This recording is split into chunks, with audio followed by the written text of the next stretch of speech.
they have some great players, and we have some great players, and they were on the ice against each other a lot tonight. Don't let the final score fool you. This one was all Los Angeles. I'm Abby Mastracco here at the Staples Center, where the Kings defeated the Ducks 2-1 in the final regular season Freeway Faceoff series game.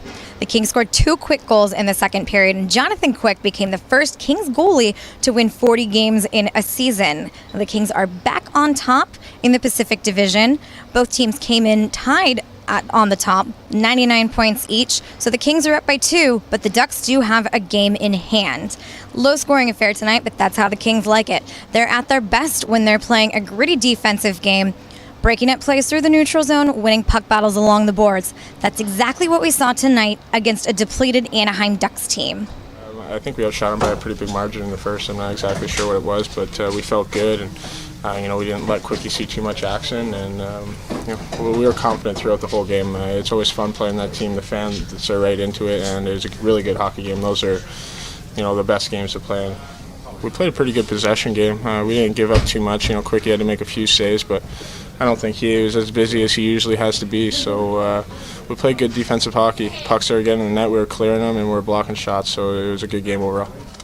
Depth is the one thing that the Ducks have used to beat the Kings in the past, but that depth has taken a huge hit. They're significantly thinned, with 6 starters out of the lineup tonight.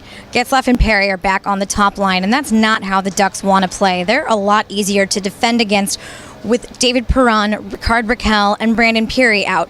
And without defenseman Kevin Bieksa and Sami Vatanen, they lose a power play quarterback and 2 key penalty killers. However, they're not trying to use this as any sort of excuse. Everyone knows the system. They should be on the same page. Regardless of who we have in the lineup, everyone understands our system and the way that we want to play. So. And we've had guys that have filled in and played key roles for us. So it's a team mentality, regardless of who's in. It's just you can never use that as an excuse. There's injuries at this time of year. A lot of teams are dealing with that right now. In my opinion, just a little too inconsistent. So these next 2 games, whatever happens, whoever plays, whatever we end up doing is a good test for us to get to the level that we need to be come playoff time, because you can't just flip a switch when the playoffs come. You have to be going in, playing at the top of your game, or else if you're going to be in for a world of hurt come the first series. So that's all we're focused on. It doesn't get any easier for Anaheim from here. They left immediately after the game and headed to Denver, where they're going to face the Avalanche on Saturday, and then they're going to head immediately to Washington, D.C.